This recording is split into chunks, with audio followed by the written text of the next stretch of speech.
I started breaking out. And I started breaking out, going to the motel room, messing Hold with. on. Stop. Stop. You just going over this lightly. Hold on. What the hell do you mean breaking out? What do you mean? Explain this if you don't mind. I started breaking Breaking out out. of what? The prison? I started climbing out the window. So this is at a minimum security I said, federal prison. yeah, we at a camp. Okay. I started at this time. I still had 10 years left. I still had right up under 10 years. So when I got to the camp, didn't care. This was, I started, going out, had females come to pick me up when I run through the woods and meet them on the road. Bro, this is crazy. How much time did you have left? I had like nine years or some shit, like Oh right my. up under 9 You years. still had 9 years left and you're just jumping the federal prison fence going to hang out with Yeah, girls. start going, Dang, that's crazy. picking up contraband, bringing contraband back into the prison. All right, good afternoon. This is State of Florida versus Stephen Testa with multiple cases before the court. Yo, what's poppin', man? It's your boy the King, and this is the Incarceration podcast, where I talk about prison, pre, post, and present, and how everything that I experienced throughout my incarceration has forever changed my life. This is the Incarceration. So Forever Convict family, once again, we are on the journey to 50,000 subscribers. If you haven't subscribed, please go ahead and do so now. All right, bro. So federal yard, 16-year sentence. Man, go ahead and just recount some memories, bro, of, how you did your time. Funny stories, crazy stories, violent stories, transfers, all that. Give us the inside scoop, man. Or what? I say probably like. I say like I want to say within like I said, we was on lockdown like the third day I was in, and when we came off that lockdown, it was like probably like I say the craziest thing I seen. Well, one of the crazy things I seen. One day we was cause like when we they used to have like these couple guys like. Well, it was a couple guys from South Carolina, North Carolina. We used to do like a prayer call at nighttime. And one of the guys, man, he from Carolina, he was like telling me like, well, he was telling us like pray for him, like he hadn't been feeling good, and he had been going to the medical people telling them that he didn't feel good, that he needed to go get checked, and they kept telling, oh yeah, we're gonna go take you out to get checked or whatever, and they prayed for him that night, and that night we got locked in. Later on that night, I heard some, like we heard, like I woke up out my sleep and I heard somebody knocking on the door, and it was like hollering, like yelling, like come get him, he dead. And I'm like, I'm hearing this, but I ain't really. I'm thinking I'm kind of dreaming. So I woke up and I started looking out the little window of the cell, and I just kept hearing somebody knocking on the thing, yeah, yelling. So next thing I know, I seen a whole bunch of police come in, and the ambulance came. Well, the people with the ambulance came in with a stretcher. Next thing I know, they're bringing a dude down the stairs on the stretcher, and I see the dude. Man, it was the same dude, man, that was praying, that was with us praying the night before, saying that he was feeling bad and telling us to pray for him. He had died, man. He died that night in his cell. The night when that same night we had the prayer call, he died, bro. He passed in the cell. And it was crazy, man. Like I was like, man. And like I said, he was telling us that at the prayer call that night before, that he had been telling the medical people that he was sick and he didn't feel good, and he need to get checked out, and he want, and he was calling his family and everything, telling them that he wasn't feeling good or whatever. And man, he passed that night, man, in the cell, man. That was the craziest thing I seen, man. Like just within being in a couple months in prison, man. Like to see that. Like I had already heard, that the medical people don't care about you, like. They ain't trying to do too much for you, and you got to really take care. And that's when I really started, thinking like, I got to stay in shape. I got to work out. I got to keep myself right, because these people they don't care about you. Like, so I got to take care of myself in here. So I started working out hard, man. I started like every day. I started working out, taking care of myself, making sure that I'm not eating all this junk food, and working out, man, and just to stay in shape. Cause like I said, I got 16 years to do, bro. And like, a lot of people go in there and, they be mad at the world, don't want to work out, and, letting their health go bad. And, that's the only thing you guarantee being healthy when you get out, man. Is more life, is being healthy. So being in federal prison, sentenced to 16 years, what did your day-to-day routine look like with that much time in front of you? And how did your day-to-day schedule go? Were you like in education? Were you in chapel programs? Were you wilding out? Like what were you doing? No, I won't never wilding out. Well, my first day-to-day routine at the meeting was just they put me in a GED program. And when I got in the GED program, the lady, I took a placement test, and the woman said I scored so high on the placement test. She was like, I'm gonna just put you in a couple weeks for the GED. And she put me in for a GED in 2 weeks after I got in there, and I passed. So I had to stay in there for I had to stay there for a year, and then I was able to go to a low. Cause I had got my GED like so quick. And like I said, I stayed there for like a little bit over a year. And like it was my day to day was more like just working out. I started working out with a couple dudes from South Carolina.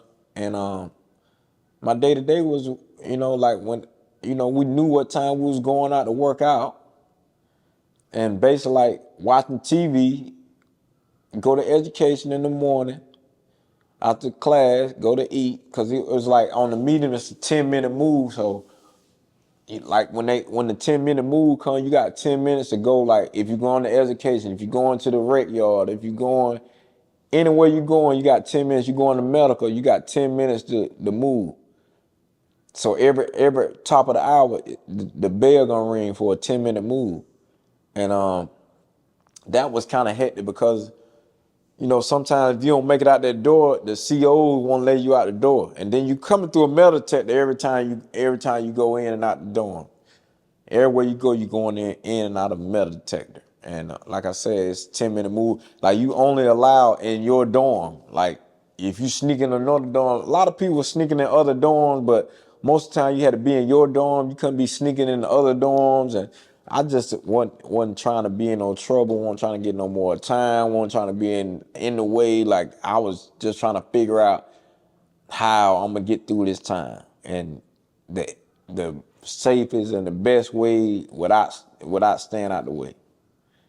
And that's how I did my time, like working out, reading, staying in my dorm, that was it. Then I met some guys. We was doing they had like a band room, and I started like, I always did music, so I started going to the band room, singing, and just doing stuff like that, stay out the way. So before we transition to your release, any other prison memories that you can think off the top of your head, man, to give the viewer an inside look at how your federal prison experience was? Well, when I ended up getting to a camp, that's when stuff really got wild for me. I started breaking out.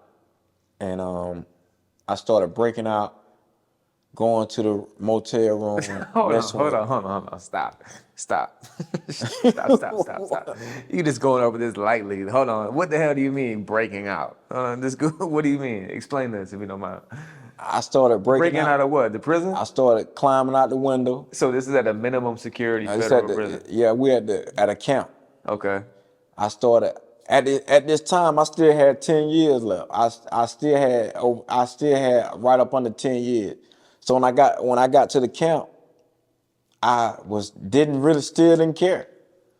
You know, this was, you know, I started, you know, going out, you know, had females come to pick me up when I run through the woods and meet them on the road. Bro, this is crazy. How much time did you have left? I had like nine years or some shit, right up under 9 years. So you had 9 years left, and you're just jumping the federal prison fence, going to hang out with girls. Start going. Dang, that's crazy. Picking up contraband, bringing contraband back into the prison. All this is allegedly. This is not true. All this allegedly. Nah. Correct? Allegedly.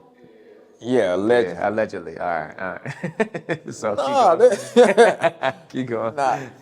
Yeah, started going out, you know, having sex with females, coming back in with contraband and selling it to the inmates. And I was doing this like every other week with me and one of my homeboys that was from up that way. He was from Petersburg, Virginia, and we was locked up at Petersburg camp. And that's what we were doing. We was going out, running. We would run like, I say we would run through the woods like 2 miles to meet the people on the other side of the woods. How often y'all doing this? Like every weekend? Every 2 weekends. Y'all got to schedule down. Yeah. So there's got to be like a certain shift, you know, it's like a loose shift. So we were like, when they do the 12 o'clock count, after they clear the count, we gone. We hit the window, we jump out the window, we run through the wood, we go and meet whoever picking us up, and we go to the motel that was right down the street. And you guys weren't in your blues, your federal No, like we had like basketball shorts and white nah, tees? we had like blackout clothes, because the compound we was on, they had like a unicorn place where they worked, and they had they was getting like Under Armour clothes, all kind of workout clothes. So you might have, you know, Under Armour black whole sleeve shirt. I have a hoodie on. I have my hair tied up. I have a black mask on. We running through the wood with blackout clothes on, Nike clothes, whatever clothes that we got, the Under Armour clothes, and we go and we come back in. And when I come back in, I had a whole army bag, like the whole prison army bag, like the army bag that the military give you. I have it full with liquor, drugs, everything, cigarettes, whatever somebody ordered, I have it. Dang, bro.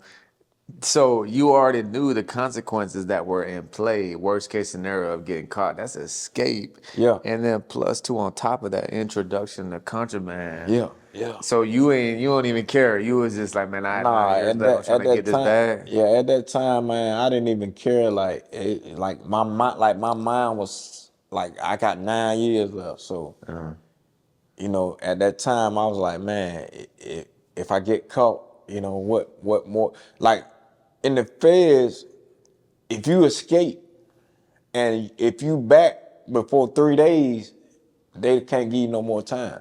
It would only be an out of bounds shot because you at a camp. It won't be it don't become no escape until you out over 72 hours. And that's still like that to this day? Yeah, that's still like But is that based upon like if it's a minimum security or a maximum security? Well, you ain't getting out of a maximum and a low. Like, you ain't getting out the upper. So only the minimums, y'all got The camp's the only way you can get out, because we ain't got no fence around it. Yeah. Like them other ones, you ain't finna jump out over the barbed wire. You ain't finna get cut up to leave. So, you know, at a camp, ain't no fence. So, you know, once you find the ins and outs, you know, you take that chance. Damn, bro, Like I said, we'll be back. Bro, I'll be back in my bed by 3 o'clock count. I leave at 12. I'll be back for 3 o'clock count. And how long did this go on for? I got over there, this went on for like 3 years. Dang, Yeah, that's crazy. So you were hanging out. All right, so just go ahead and wind down the prison bid. What happened towards the end of your prison bid? Was there any change within you as a man? Like, you know, when it comes to like, all right, I need to stop wilding out. I need to stop jumping this fence, bringing this contraband. I need to stop having the street mentality. Was there any type of change that took place throughout your bid? If so, what? And then let's continue on with the transition of getting out of prison and what that looked like. yeah. What happened? What the change came when one night, this was in 2018, and the same night, me and my man, we had supposed to left out that night, and he called it off. Something had happened where he was like, bro, we ain't gonna do it this week. We're gonna go next week. So that night, they ran up, like, they busted the camp. Like, the police came in at like 40 deep, you know what I'm saying? Like, and they went in my room, and I had my cell phone. I was playing poker on the first floor, and I slept on the third floor, and they ran in my room, and I had my cell phone plugged up in the wall. And man, when the SIS people came in, they called my name first and said, "Come on down, you the first contestant." Like, I'm about to get locked up. And I was so embarrassed, man, because, you know, I was doing a lot of stuff, man. They had me going out. I was in this program. I was going out talking to kids at the courthouse, and, you know, I would head orderly at the camp. So I would assigning people their room when they come to the camp. You know, I was, you know, giving people a job that wanted to work in the camp as an orderly. And I was so embarrassed that I got hit up in that raid when they raided the camp. I was so embarrassed because my case manager, my counselor, they always come to the SHU and see you. And they was like, came to my door, they were like, "Clark, bro," like, they were just shaking their head. And I was so embarrassed, man, because, like, I was going out, you know, telling my story to the kids about the home invasion, and, you know, trying to tell them they need to, you know, stay out of trouble. And, you know, I'm doing all this crazy stuff, man, and it won't even walk in what I was trying to tell them, you know. So that was the embarrassment for me. And I think that was my way of God letting me know, like, it's time for me to, you know, tighten up. I'm about to get ready to get released. So I get shipped to back to a low behind the fence when I got caught with a cell phone. And during that time, that's when COVID hit. And when COVID hit, man, it was crazy in the feds. Like, a couple people died.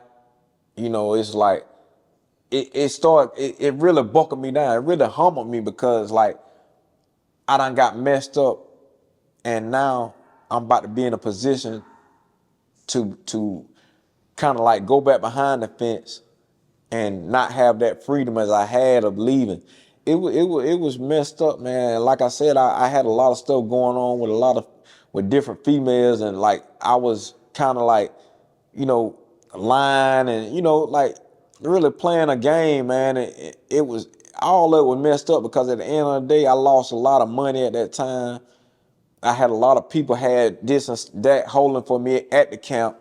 And when I got locked up, like, a lot of them guys that I was dealing with was saying they don't owe me nothing. So it was like it was like a humbling experience at that time to, you know, really take this and this a lesson, and to change of what I got going on, because at the time I didn't even know that I was gonna be getting out so quick as I got out. Cause, like I said, at that time my release date was still 2025.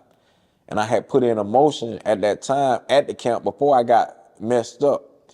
And when I went to the low, the motion came back what Obama had put in play, and I got some time cut off of that. I end up getting 2 years off for that, for what Obama had put in place when he was in office. And I got 2 years. So that took me all the way down from 2025 to 2023 and 2019. So now I'm eligible to go back to another camp and to go in the drug program.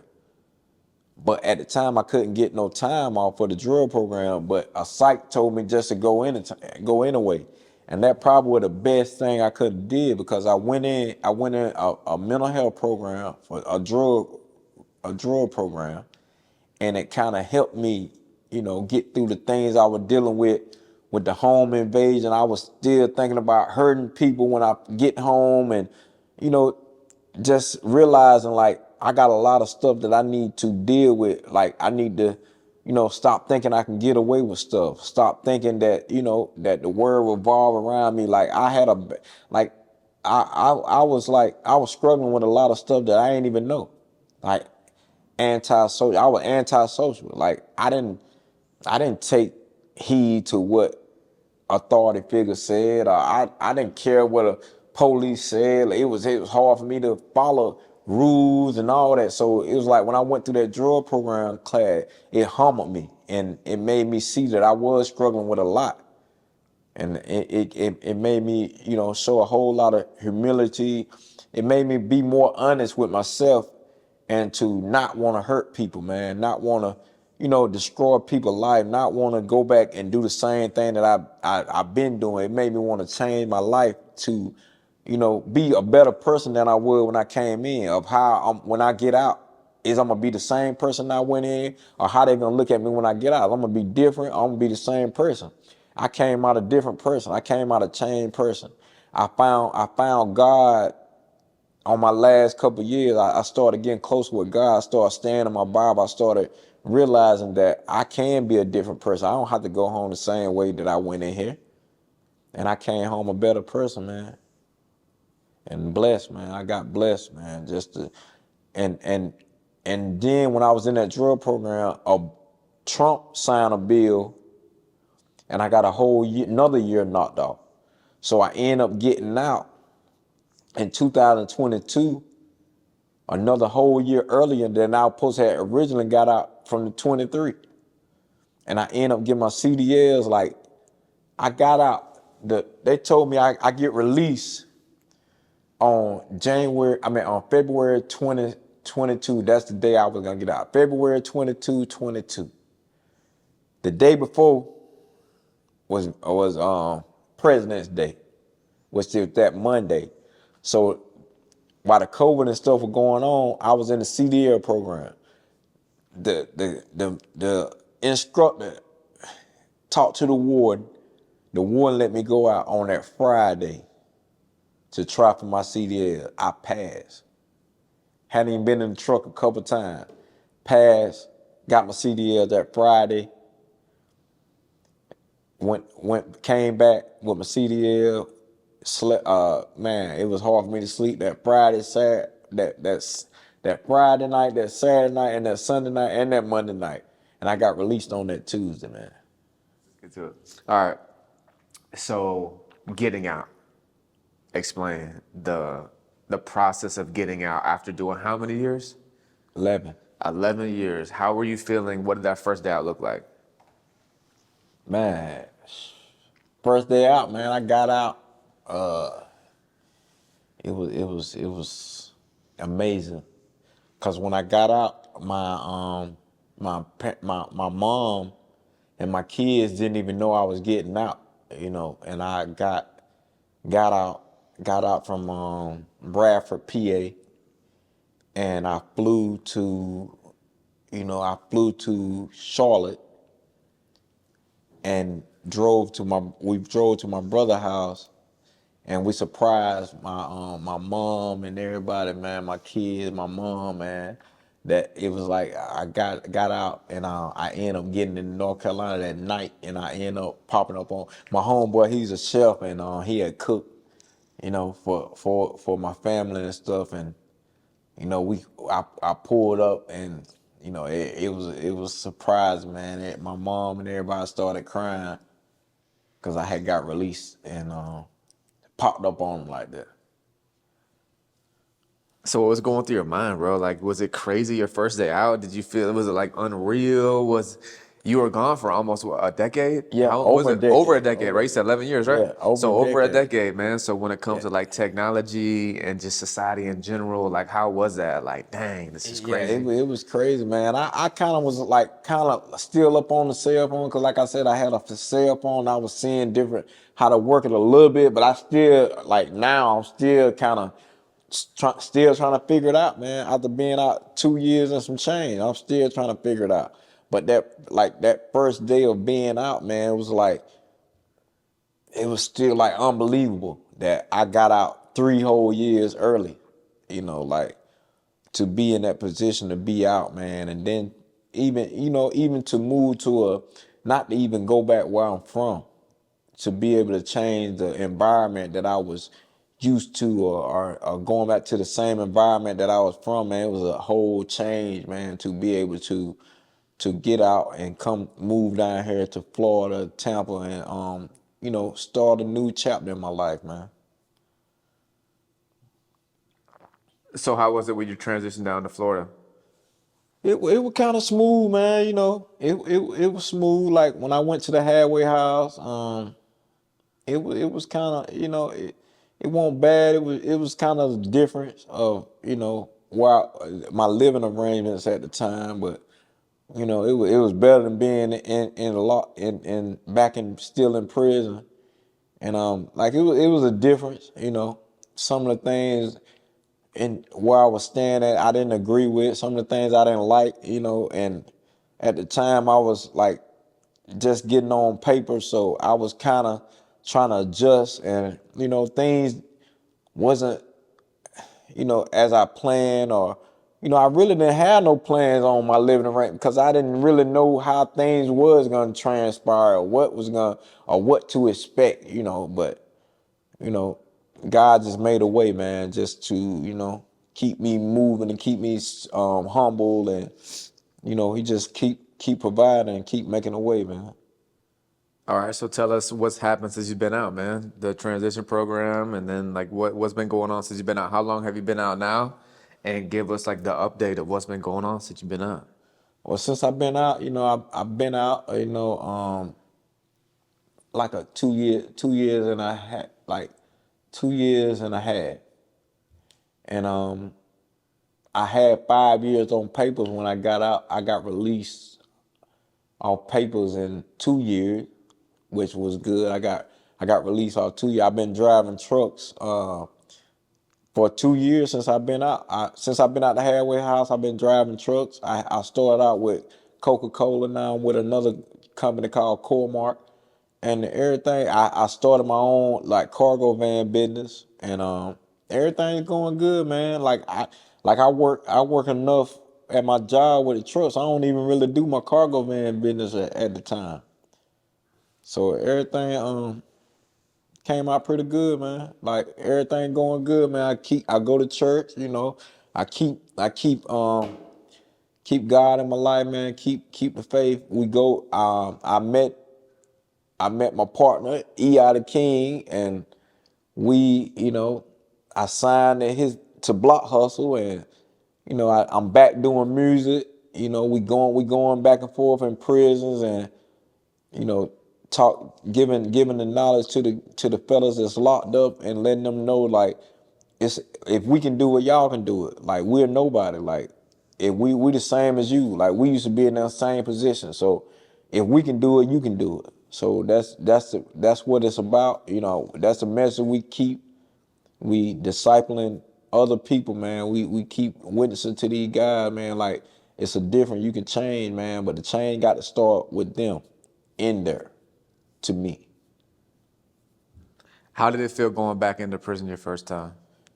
the first time I went back in, man, it was crazy, man. The first time I went back in, I had a crazy thing that happened. Like when I first went back in, I went to the corner of myself. I don't even think you realize what I did. Like tears started coming out of my face, man. It was like I started seeing my head on these guys' head. Like, I started seeing my face on their face. And it was like crazy for me to be in that position, to be back in there, to witness to these guys, man, to, these guys, boy, they got a lot of time. I started talking to some of the guys, man. One guy saying he been in for 40. One dude talking about he been in for 25. Another dude talking about he been in for 30. Man, one dude talking about he got a life sentence, man. And, just to hear these guys saying these crazy dates and these crazy times, man, it was like, it was hurtful, man. Like, I heard it for him, man. Cause I've been there. I've been there, man. It's like, and like I say, man, when we go in there, it's like we get them hope. We get them hope. Like, it's a way out. Like, you can utilize your time in there, and God can provide a way to get to them in there, to help them, people that might be struggling in there. So, like, it's a big thing for me to go, when I go back in, to let these guys know, man, like, how God is working in my life and how he continues to use me to be that vessel for them. Fire, bro. If you could share one message to two people groups: one, those who are incarcerated still, and then two, people who just got out from incarceration, what would it be?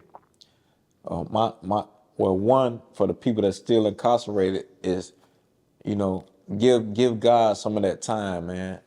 Find that time to give it to him, man. To, don't be in there trying to, be all in play these games, or, do all the other stuff. Give him your time, because that's why he sought you down.